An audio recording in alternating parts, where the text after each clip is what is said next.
All right, episode 50. This is actually episode 50 of the Pain Points. We've done over 100 of other pods, but this is episode 50 and it just wrapped. Did you have any takeaways for our listeners here as they click on and start this pod's episode? Yeah, times are changing and we are getting ready for some discounts on some things to go on sale on the market, right? There's a reason that our boy Warren Buffett is sitting on $300 billion worth of cash. But that also goes for marketing, media, the way that consumer product goods are bought and sold. And so we are at a really distinct crossroads in our culture, economy, globally and locally that we all need to be really aware of. And that's what today's show is all about. That's good. That's good. And on top of people like big money, like Warren Buffett, why are they willing to sit on that amount of money? And in addition to that being something we dig into today, we talked a lot about the digitalization. I stuttered all episode long with that word, guys, of assets, of money. And at the end of the pod, we talk about that aspect going into the shopping experience as well in the retail spaces. And so if retail, shopping, technology, what's smart money and big money doing in the economy and the moves they're trying to make, if those things are the things that are really on your mind right now and how you're trying to, navigate this world, you're going to love today's episode. So with that being said, enjoy. Thanks for listening. You're a busy entrepreneur. We get it. And so we're here to just bring something that stirs the mind and captivates the spirit. And I'm waxing and waning this morning on this info. Thank you, Daniel-san. Well, yeah. good, So man. I Black Friday, right? And so there's lots of consumer spending going on. And so for me, I like to look at those things because I find it quite interesting to see how the retail market, who are really our customers most of the time, right? Is the general sentiment. We're a retail customer at some point in time, what they're thinking about, right? Mm-hmm. And so historically speaking, you would say that the middle class has been told that like buying a home is the best investment that you can make. I think there's a whole generation coming up behind them that says, they don't want to own homes mainly because they think it's unaffordable, as well as just a lifestyle choice, right? Like being a little bit more of a Rolling Stone. But I saw this post come across from a guy, Nick Gurley, who I think he's a little bit boombastic with every post. I think he wants to be the next guy to like predict the meltdown so he can be on here and be like, I told you a housing bubble was coming, because he's been saying this stuff since like 2018, 2019. But this post is pretty incredible. If you look at the chart more specifically, it's showing you the historical home buyer sentiment. And effectively, it says that 82% of Americans say that now is a bad time to buy a home. Mm-hmm. And it was high as 88. Correct. Yeah. That's the most pessimistic home buyers have been about the market in a really long time. Something more similar to probably like, 2007, 2008, when we were nearing the last housing crisis. Yeah. I don't know if it'll play out the same way, but I think it is interesting to tell, which then gets me thinking about, follow the money. What is the smart money thinking about? And so the Oracle of Omaha, aka Warren Buffett, Berkshire Hataway is now sitting on a record $300 billion in cash. That is insane. So why should we be paying attention to that? Why is that important? Because Warren Buffett is a value investor. Right. And he is very patient, buys things at a discount, and holds on to them for a very long time. And so when that guy is willing to get purely into cash and be out of the market, we should probably be paying attention. If you kind of go through the comments, we don't need to, but somebody said in there that's like he's losing $200 million to inflation on $300 billion and he knows cash. That. He knows that. So why would he be willing to lose $200 million to inflation sitting on $300 billion in cash? Is probably because there's not better options out there at the moment, right? Mm-hmm. Everything is overpriced against dollars is what he's getting at. And he also will historically say, don't bet against the United States don't bet against the US dollar. So I think he's just being patient, but we should probably take note, right? Yeah, absolutely. It's something you've said recently, quite a bit recently, of just you've actually just said it. Follow the smart money, the big money, the smart money is always looking to end up on the right side of the deal. So how are they moving? And you contrast that with the person who's trying to make it, so to speak, who's trying to get their first million, their first 10 million, 100 million, where they maybe feel the need to always create something where there's nothing. Someone Right. who has it is saying, I get that, but the big play, the big money is probably not right where it needs to be right now. What you doing there with you clicking around? I think though, just it's important to say, like, we've said this a couple of times, like, business has been really hard right now, right? So if you're in the business of raising money, buying and selling businesses, buying and selling real estate, selling non-consumer goods, like, business owners specifically are being more cautious about how they're spending and trying to keep more cash on hand. Yeah. And that's a good thing if you're aware of it, but it's also very telling of where we're at and who knows what's coming up next. That number 300 billion is a staggering number of cash. Yeah, it's almost, if you really think about it, we're used to seeing those numbers written in text on post, but you can't really fathom how much money that is. Like, if you never actually touch that much money, you can't really fathom what that means. The weight of that. Hold on, you muted. I can't hear you. I was thinking about how many different accounts are they diversified in? Like, how many different bank accounts in order to keep up with the FDIC can't keep up with that, right? So they can give you some extension on the insurance above like the $250,000 mark, but 300 billion, it's a whole different level of banking and cash management problem that we're not even aware of. And it's also interesting, I guess, not knowing much about their organism of Berkshire Hathaway, is how much of that reflects shareholder deployable wealth. I'd be curious too, because that would imply a significant level of trust, which is also like fantastic too, worthy of a case study in itself. Why would a group of people be willing to trust this organization? Obviously, we know their track record, but it's very easy to be like, no, I see Bitcoin, or I see something else. I'm taking my money and I'm moving it. But $300 billion worth of people's money potentially is just sitting there ready to deploy. Yeah, and they don't distribute a dividend either. They'll just reinvest it. So I think if anybody's been in Berkshire Hathaway stock long enough, they probably know that whatever they're doing is with good reason, right? Yeah. Speaking of Warren, did you see his letter that he put out last week? No, I didn't. Let's talk about it. Oh, dude. So it wasn't even on the queue for today, but let me pull it up. He put out a letter last week that was like it was like a surprise. It wasn't a surprise to him, but it was a surprise to everyone who covers and follows anything finance. And it was basically like a secession letter in a sense. And so I did actually see part of that. It was him talking about how he was going to distribute his wealth. Yeah. I thought that wasn't going to the next in line. He's like, basically they have enough money. Yeah, let me see what we got. Let me see what Fox News says. They sometimes are questionable here. But let's see what they have to say. So Warren Buffett's surprise November shareholder letter. Read it. He gives $1.2 billion to 4 foundations. Says Warren Buffett penned a surprise letter to shareholders days ahead of the Thanksgiving holiday, and his message was a thankful one for his children, his good fortune, and sharing the importance of philanthropy.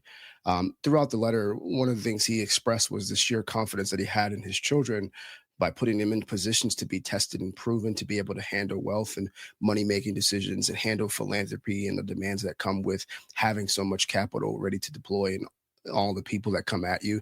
He just continuously reiterated that he has confidence in his children. So it was a very interesting letter. His widely read annual letters normally come in February, but the 94-year-old Oracle Omaha had more of a personal tone in this letter. It also came with the announcement of a $1.2 billion donation to family foundations. I won't go through the foundations. There's the letter there. And let's see if I didn't go into it too deeply, and so neither do, maybe need to. But it was a very interesting letter because, as I said, it pointed out the confidence he had. And then he had several different quips in there just on how he felt about the world in general, money and wealth, and certain privileges he believed he had. And it was very interesting. But some of the comments were definitely like, Warren's going woke, because he alluded to a couple of things like the privileges he had being a white American. And he wasn't romanticizing it at all. So I didn't know about the comments, but it was a very interesting letter. If you think about his age and his stature, it was almost, when I was reading it, I was getting this tone of like, one, this dude is incredibly sharp and shrewd and knows to get things prepared ahead of time. But I'm like, his clock is ticking. He's on his way out. He's on his way. 94 is old. And the one thing he did do in there was share an important lesson on parents having money conversations and going through the will with their children, giving them space to object and work out their reasonings while the parents are still living. It was actually a really great breakdown. So that's good. Yeah, a couple of things I took away from the letter. He was very thoughtful in just raising his kids to be stewards of capital.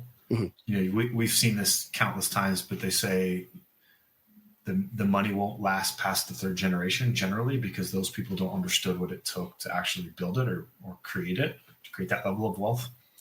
So, making sure that your kids understand what it takes to manage that kind of money before you pass it on. But then 2, passing it on while they're still at a reasonable age, I think is important as well, because then it has more impact on their life. But then 3, there's a certain amount of money that won't add any material value to your kid's life, or your life. And so then what do you do with it to, leave the world better than you found it? Yeah. Probably donate it, which I love that.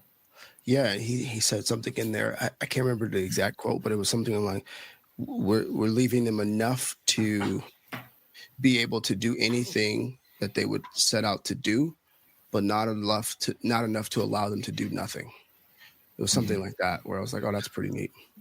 Yeah. One of my favorite things about Warren Buffett, and I think it's a good actually segue into the next post that you brought to the show, which is just around long-term outlook. He's always been so long-term focused. He's thinking in decades, if not multi-decades, as he's planning and preparing and investing and pushing forward. For example, sitting on $300 billion in cash is a long-term outlook, right? Mm-hmm. Most people would say today that's crazy, but if you're thinking that there's going to be some fire sales to be had, then you're okay with sitting in that kind of cash. But that also requires focus, right? Indeed. And it's very easy in your day to day to get caught up in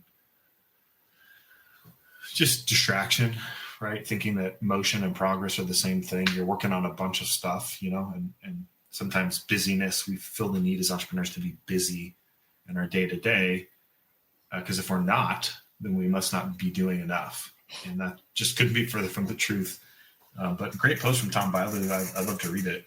Yeah. So he dropped this, I think it was yesterday. Yeah, yesterday. So on X, Tom Bilyeu said, if you have 50, as you can see here, he says, if you have 50 tabs open right now, that's not productivity. That's your business dying. It also could be a very bad habit, by the way, if I'll add that. Stop lying to yourself. This isn't research. This isn't analysis paralysis. This is slow death by distraction.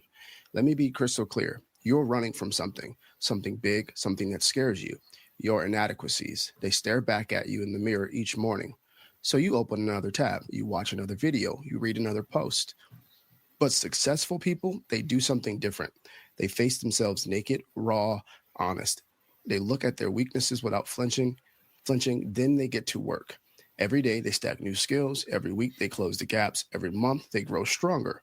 While you're drowning in tabs, they're building empires. While you're chasing dopamine, they're chasing greatness. The choice is yours. Keep running from yourself or start running toward your potential.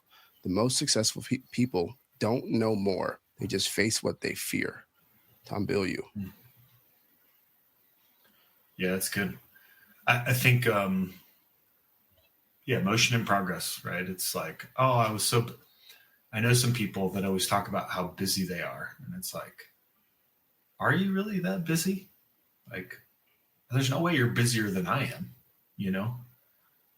But they just fill their day with nonsensical stuff, shuffling papers from one section to the other, you know, watching videos and YouTubes and creating content and doing all these things, but not aiming towards the goal.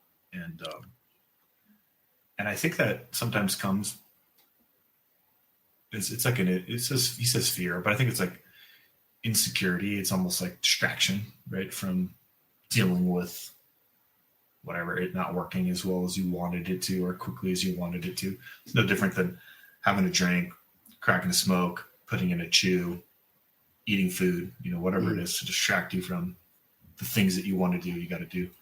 Yeah. And there's levels to it too, right? Like, because it could be a lack of clarity, right? You have an extreme lack of clarity, not just the fear, but the lack of clarity. It could be, you know, I mean that note of focusing, you know, his point isn't necessarily about the amount of tabs, but the action and what that reflects, your presentation rather. Like, it's almost like if you look at someone's car or their office, you can, a lot of times, not always, there's always exceptions to the rule, but you can probably tell the state of where their mind is, you know? And I think that's really what he's getting at, is like those 50 tabs represent your inability to be focused, and you're either focused because you are running from something, or you're not focused because, one, you probably never learned how to focus. You've never seen what it looks like. You come up in an era where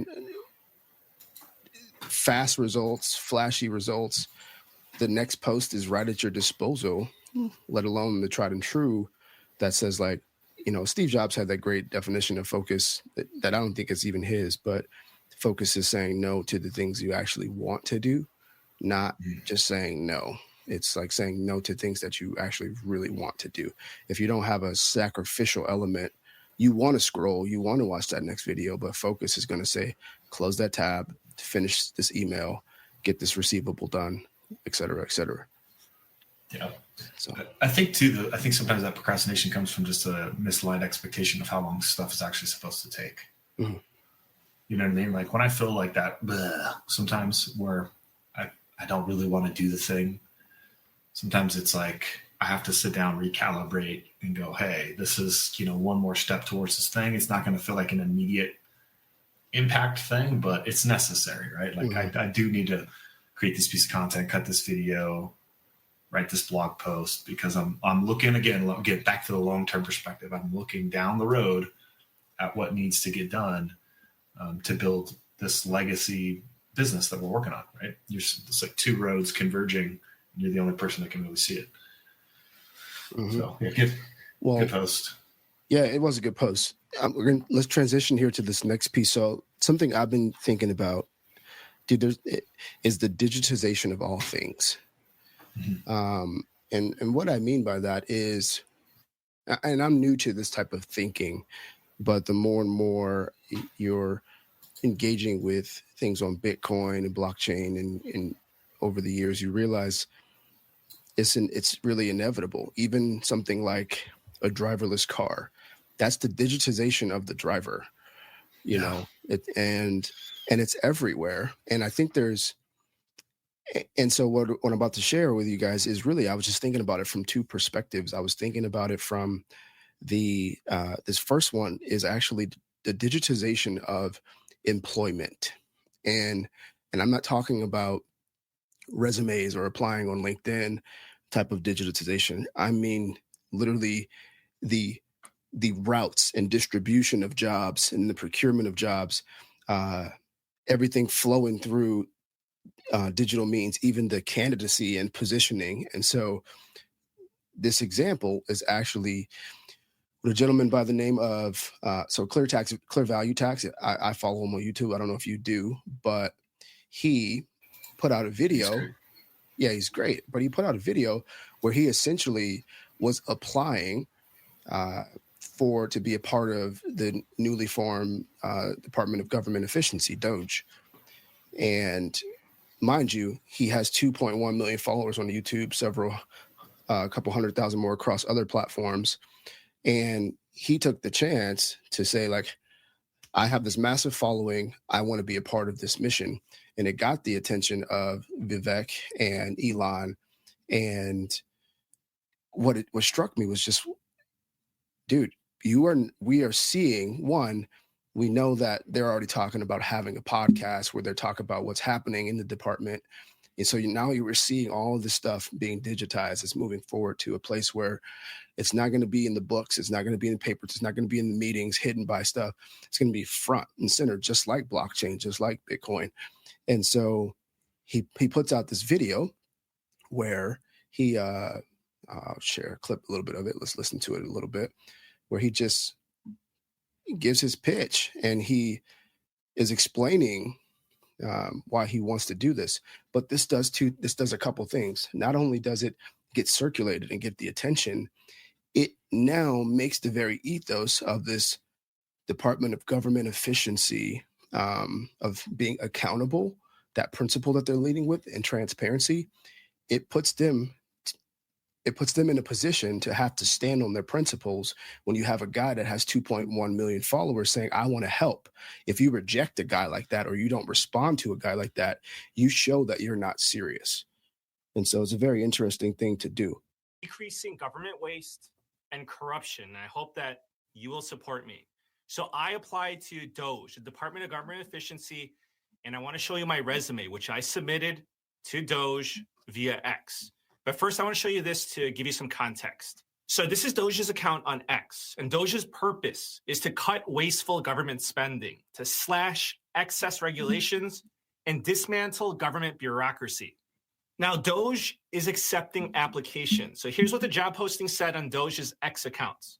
We need super high IQ, small government revolutionaries willing to work 80 plus hours per week on unglamorous cost cutting. If that's you, DM this account with your CV. Elon and Vivek will review the top 1% of applicants. So here is my account on X. And as you can see here, I applied with my resume and my initial recommendations. So here's the CV or the resume that I submitted. So my name is Brian Kim. I'm a certified public So I'll stop it there. accountant with the So I'll stop it there so we don't have to necessarily go through his resume and stuff. But the point is, again, 2.1 million followers, highly qualified professional, and he's putting it out there. I want to be a part of solving this problem. Now, what that also does is for other people to follow suit, not just with that, but it's gonna create a ripple effect of other opportunities, other departments, other corporations. And so we saw resumes, we see job applications and all of these things already existing online, but you're going to see this type of thing coming front and center, people applying. You might even have a social channel pop up or a social platform that is dedicated just to hiring people, using social media platforms. And so it's just a very interesting thing. And it falls under this umbrella that I'm being more curious about, which is the digitization of all things. And I don't know what all things looks like, and I don't really understand every aspect of that digitization, but you can see normal structures and processes eroding and being revamped right before our very eyes. And so the second piece, following suit with that, comes from Michael Saylor. Michael Saylor, who I know you're familiar with, but our audience may not be familiar with. He's the CEO and founder of MicroStrategy, which is a company that is going to be a very important company over the next 20 years. And he goes online and he makes public his 3-minute presentation to the Microsoft board of directors and their CEO about why the company should adopt Bitcoin. And this may seem like just something boring, but as it relates to the digitization of all things, this is incredible because, one, the digitization of money that's happening. primarily through something like Bitcoin in such a great way. But two, what he does in doing this is he now has made it so that all shareholders are going to be aware that someone came along and said, hey, we have a great idea for you to make more money for your company and for your investors. Again, putting pressure on people to live and operate and build businesses based on their principles. And that's a result of this digitization that I'm referring to. So real quick, before you hit play on that. Yeah. So Porter Stansberry, who we've talked about quite a bit on the show, he used to be vehemently against Bitcoin. And then I want to say it was 2019 maybe. Mm-hmm. He dropped a pretty important video to all his investors in his network, which I'm a part of that group. I pay the annual subscription. And he broke down what he called the case for Bitcoin. And it was exactly what you were talking about, which is money moving digitally and the internet, the money of the internet, effectively, right? Like if you could own a piece of the internet in the late 80s and early 90s, would you have done it? Right. And he basically said there's a group of these high level tech CEOs that are removing themselves from the old legacy model and moving into this new legacy or this new model, not legacy, this new model, i.e. Bitcoin. So Michael Saylor's just kind of leading the charge, but I think it's been happening low key. Oh, for a while. And nobody's actually talking about it. It's just now becoming mainstream as we break out through the law of diffusion of innovation, right? Mm-hmm. Where now everybody is aware of Bitcoin. And now we can have the conversation because the mass market won't try something until somebody else has done it first. Facts. Well, let's just look at a few seconds of this video and see what Mikey had to say. But I love the move because I love that he makes it public because it just gets amplified and you have it's just such a positive impact, and there's principles that get injected, and I just really love that is happening as a result of the digitization process. I keep blurring that up when I say it. Microsoft can't afford to miss the next technology wave, and Bitcoin is that wave. Bitcoin represents the greatest digital transformation of the 21st century. It represents digital capital. The global wealth is distributed across assets that provide utility and others that preserve capital. But risk is destroying trillions of dollars of that capital every single year. And investors are turning to digital capital in the form of Bitcoin in order to avoid that risk. Digital capital is economically and technically superior to physical capital, and it represents a revolutionary advance in capital preservation. The asset class itself is growing from trillions to hundreds of trillions of dollars, and it is backed by digital power along with political and economic power. It makes sense for Microsoft to be powered by digital capital. Bitcoin's the best asset you can own. The numbers speak for themselves. It makes a lot more sense to buy Bitcoin than to buy your own stock back or to hold Bitcoin rather than holding bonds.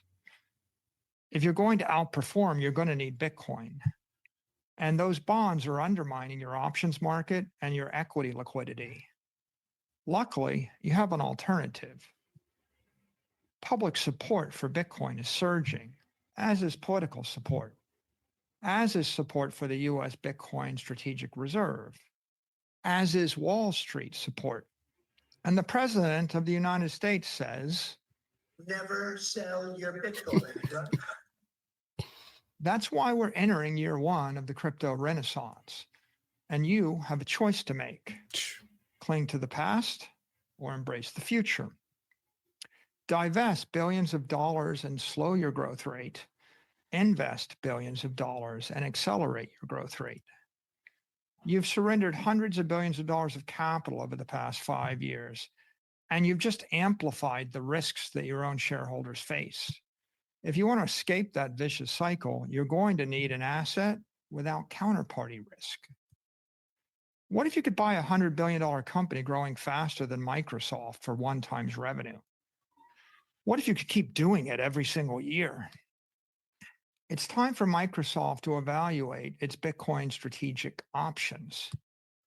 We've created an open source model. You can plug in your own assumptions. You can convert your cash flows. Dude, look at that. I just love the move to it's so audacious. And honestly, it's almost like an evil genius kind of move where he's like, you have nothing but to, do this. But you don't even need to put all your money into it, is what he's also getting at. Yeah. Compared to the available options, right? Correct. The dollar, the stock market, real estate, those things are just getting demolished or potentially going to get demolished, right? Everybody's looking at how overcooked the S&P 500 is. Yeah. And so where do you go next, right? But what I think is more interesting is there's companies that are starting to crop up that really cater to small business owners, like really our audience on this pod, small to medium-sized companies, not, multi-billion, trillion-dollar, MicroStrategy would probably be a $1 trillion company, but there's companies that are cropping up that are designed to help small businesses get Bitcoin on the balance sheet as a strategic reserve. Mm-hmm. And I think that's very interesting. Yeah. That's pretty revolutionary, right? And effectively everybody's exiting from the ecosystem. The hardest part about Bitcoin has always been storing it securely and safely in a way that's like very efficient. And I think, most people can't even remember like the last 3 passcodes, Gmail password, let alone, their highly secure Bitcoin password. And so, cold storage and multi-signature is something that will be probably needed to adopt this well. But the smarter companies they'll start to figure it out. You got too much cash. What do you do? Right. You don't go buy real estate anymore. You just go buy some Bitcoin. Right. Yeah. So I loved it. And there was another accompanying post we won't necessarily look at, but he also dropped actually, I'll share it real quick just to look at. We won't dive into it, but he also dropped this one where he said 60 public companies can issue equity to buy Bitcoin. And he gave a rundown of, those that have it, those that can get more. And so it's just, as I would talk about the digitization process, the infrastructure of it is one that seeks to be clear and transparent. And so ultimately, the more and more we move further into it, it puts these practicing principles forth to live by. And so it's really exciting in a sense. You can't necessarily consider all the changes that it will bring, but it is exciting in how tried and old institutions, routes and channels and platforms are going to change right before our very eyes. And as we get to the end of our episode, we'll look at one other form of this that is really more close to home to all of us, just how we generally buy things. It's all changing as a result of the digitization of our lives. Real quick, pull that post up you just had. Yep. I want to know who's going to go build this portfolio. Mm-hmm. They got these 60 stocks mm-hmm. in their portfolio. That'd be very interesting to me. Mm-hmm. I might go do it. I was just going to say, great point. That's a great point. Yeah. You heard it here first, folks. All right. So strategic reserve Bitcoin stock owned company portfolio. All right. So the last two here for you all today and us, we have Jeff Bezos, who this is an archive clip from about 2012, but he says something in here that's really important. And I'm going to have one caveat to add onto it. And let me just fix my browser real quick. I'm getting a notification that I need to restart. So bear with me, folks. Boom, boom.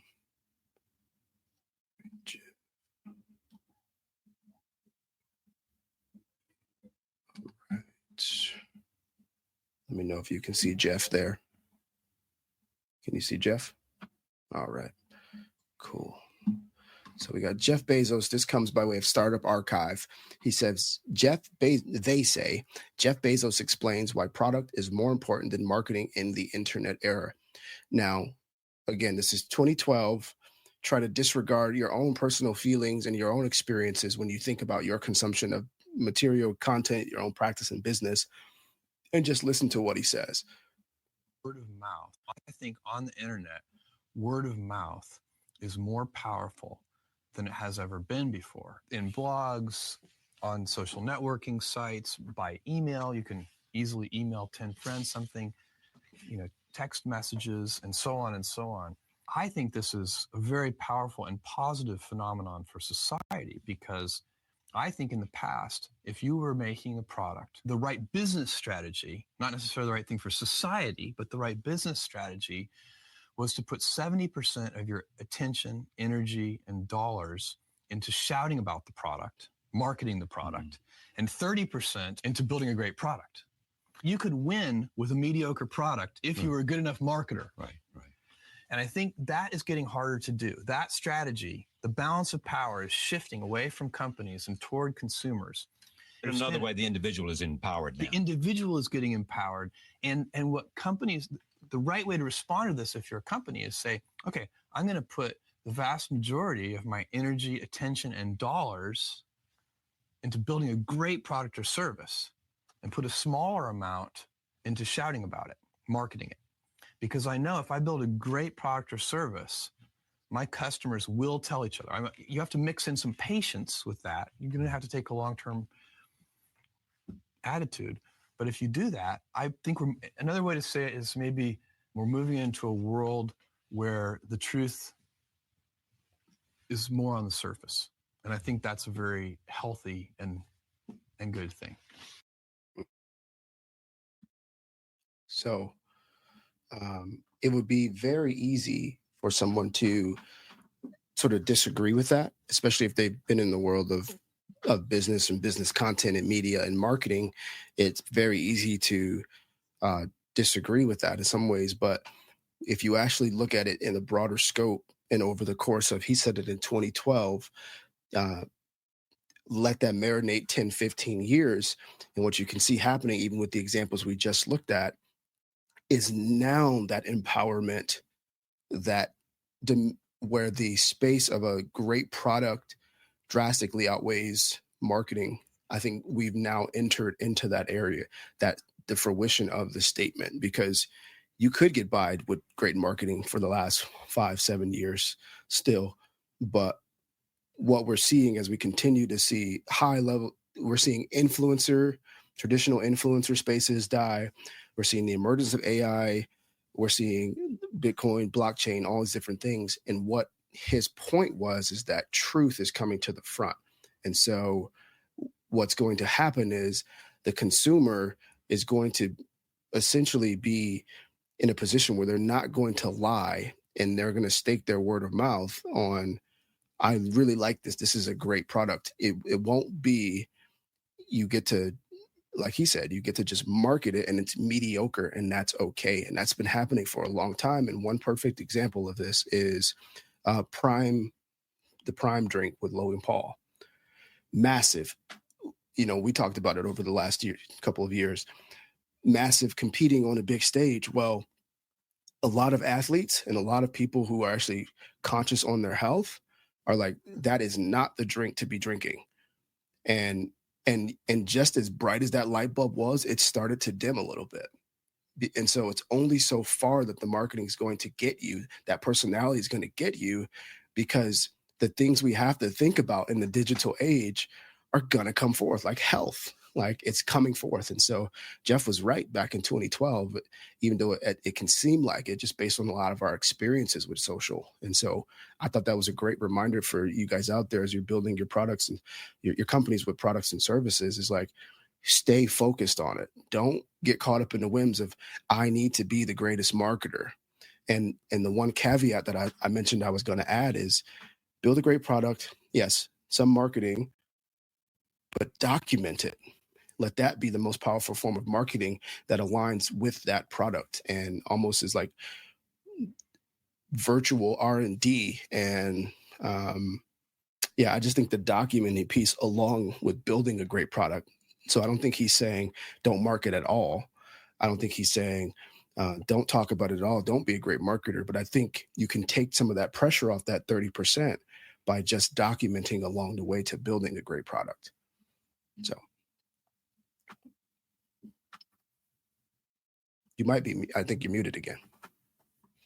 The easy route, I think, is to try to replicate what you already see, right? Mhm. It's exactly what we were talking about before that post, Mhm. Michael Saylor's saying, right? Which is you got to put a strategic Bitcoin reserve in place, right? Everybody for years has done we're going to buy real estate, we're going to scale by location, have a physical, location. We're going to leverage debt, corporate bonds, like do that. And what he's getting at is that's no longer sustainable. Mm-hmm. And so when you're building for the future, it can take longer and feel like you're quote unquote less successful. But your product starts to become a bit of a moat. And over time, as these other tools don't make that investment, they fall behind. And, one of the examples that you and I talk about quite a bit coming from the world of marketing is like, it's so easy to start a marketing agency. I mean, you and I could start one tomorrow and be pretty successful in a pretty short order. But that's a dime a dozen, right? Like the barrier to entry on that is so low. What would be harder to do is to go try to innovate the marketing space and build a unique tool, right? Or resource for a given industry or something like that. That's harder to do. It takes more money, more time, less quote unquote worldly success in order to accomplish that. But the byproduct of that is eventually those two roads meet. And now you have the service and you have the technology and you have something that nobody else in the marketplace has. Mm-hmm. Just can you make it that long? Can you sustain it? Is kind of the question. Yeah. And it's almost like I think it's more possible than people think with the right approach and with an understanding of how one thing I think doesn't get talked about enough is just how much customer interest, or maybe interest is the wrong word, but I think if you can get people interested in being a part of the journey, you buy yourself such a longer runway and more oxygen than other people who are not willing to do that. And they're just like, I'm just going to go build this thing and I'm going to build it in silence and surprise, come to the market. But I think if people really take the time to really be honest, and this goes back to his point on the truth and what Michael Saylor's talking about, what we were looking at before that with clear value tax is more often than not, people aren't really putting themselves out there. And we know that for a fact as content creators. It's a really hard thing to live unbothered or undeterred by people's opinions of the things you're doing and what you think. And it's very hard. And if people can embrace that with some of their dreams and desires and goals and even the things they're working on, I think the market, because of what Jeff was talking about, how much we have at our disposal, how amplified our voices are, is very forgiving and is very interested in being along for the ride of someone trying to do something because we know how hard it is. So, yeah, I agree. Yeah. All right. Last but not least, we'll close her down with this last point.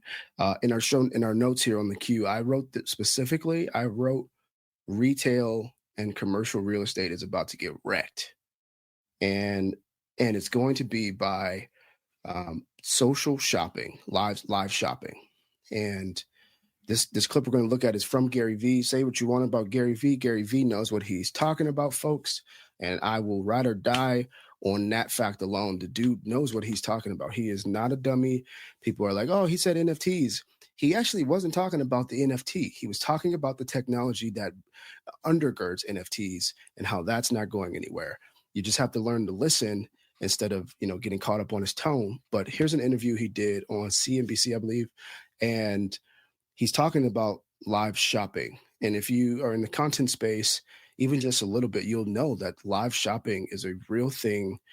I remember almost 2 years ago now, let's just say a year and a half ago, I was talking to our former producer C-Rock in our office, and I was like, you know what I want to do?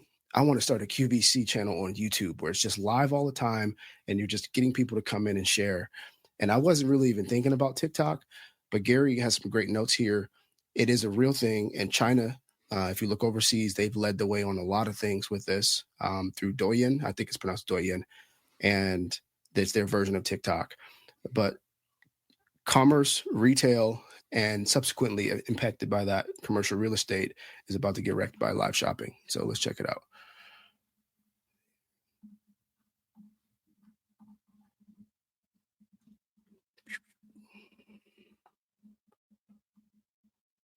Gary always makes that face. And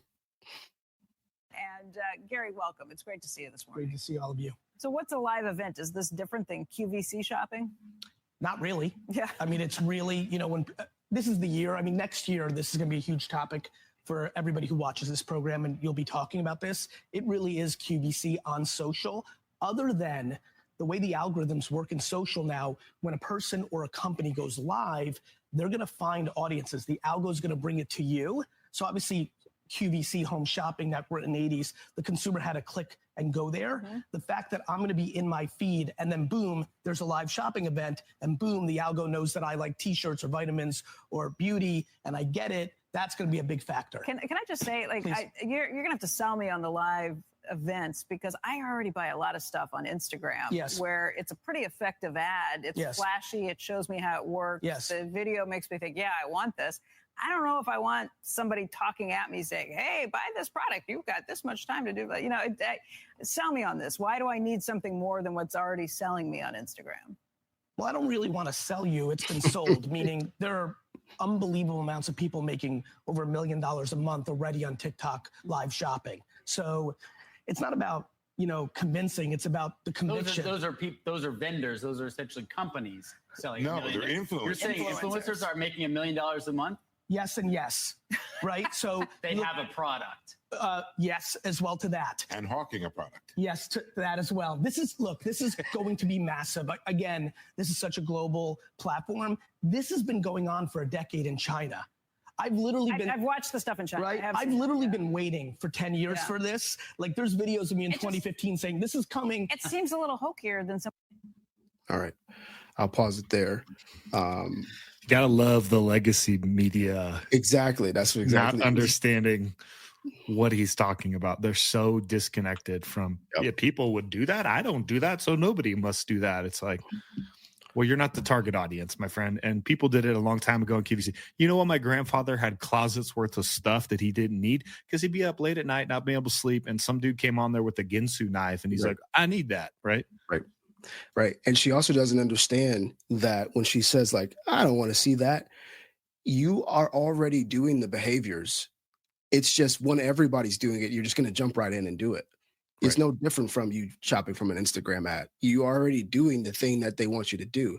It's just going to continue to grow. So even if you didn't want to, you're going to, because it's going to be the route that you have to take. And so it was just very interesting that, and actually, I didn't, for the sake of time, I didn't go into the whole thing, but you actually see more and more of that response. They continue to interrupt him with these statements.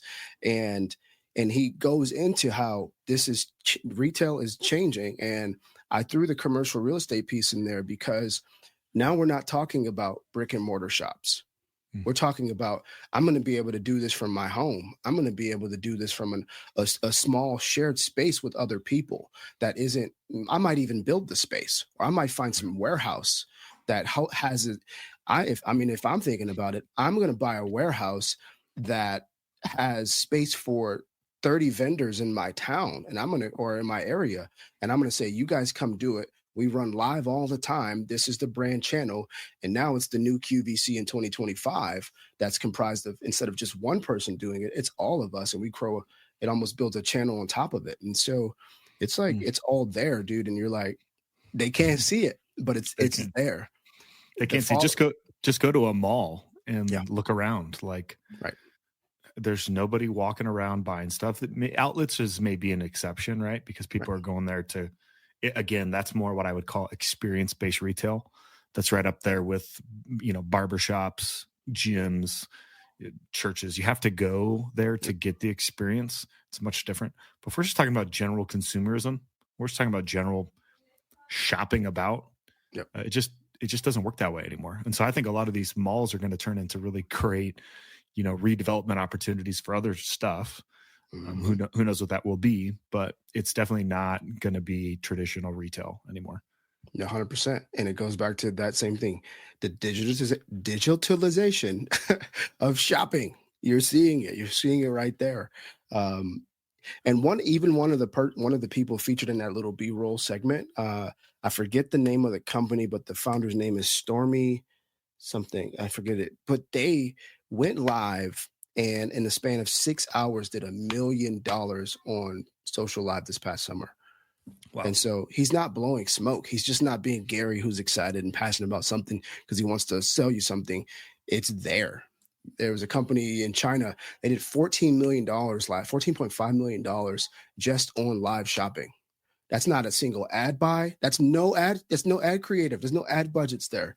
And actually the cost is low because they just started the channel for free. It's like, Gary knows retail like nobody's business, right? I mean, Wine Library is how he got started. Right. And I would say most of who they cater to from their marketing firm is serving the retail CPGs, right? So yeah, and one other point that I didn't share with you guys is he talks about how the platforms are taking a cut too of the sales, of course, but the fallout from that impacts other things, and it's like he's like Amazon better be on notice. They better be paying attention because that means TikTok is taking your money. That means all these other, and so there's just this snowball effect of everything we're seeing. Going back to Jeff's point, going back to the digital talk, like things are changing front and center right before our very eyes. And that's so good because if you think about how Amazon works, like now it's a dogfight to try to get your product up in the algorithm in the store enough so that you can sell it at a reasonable value. Meanwhile, Amazon's going to take their 25% or whatever it is. Right. When you can get instantaneous market share on retail from a TikTok live and sell product without having to do that, without having to give that up. And then one of the things that I'm sure that TikTok's not doing like Amazon is Amazon really prevents you from cross-marketing to pull that customer away so that they can go directly to your store. Well, if I sell through TikTok, I no longer need to worry about the next time they come back to buy that product, they're going to come right back to my store and I don't have to give anybody else 25%. So I'll give you the cut now so I can get the long-term customer later. Oh yeah. TikTok is definitely all about it. They even are allowing Amazon to be integrated into the live shopping with people's profiles. So they don't care about it. Like, because it goes back to what Jeff was saying. Jeff, I'm talking like he's our friend. Jeff Bezos was saying is it's the word of mouth. It's the trust component. They will allow you to go wherever you want to go from this video, but I know you'll come back because you found something here that you wanted. And like, you'll come back. That day of holding things so tightly, we've been talking about this for years, and it relates to content. That give versus take. Those days are just continuing. The doors closing. The takers are going to be on the outside, and it's going to be the givers. They're going to win. So good. Well, that's a note to end the pod on. Yeah, good word. Makes me think when I think about old parallel structures like that, like, it's the new QVC. I'm thinking about all the ways, like at least in our business, more like business to business type of stuff. How was it done then and how is that changing today? I think you hit on it a little bit and we've talked about it, which is document, create, authenticity, be real, be raw. I think the reality TV show is kind of what people are looking for today. They want to be able to latch onto a brand and follow along with the story behind it. Yep. But I'm wondering what other trends we could bite into. Yeah. It's good. Something good to chew on, man, for sure. Cool. Well, until next time, hey, if you guys got value out of the show, like, comment, and share with a friend. Appreciate it. Appreciate you.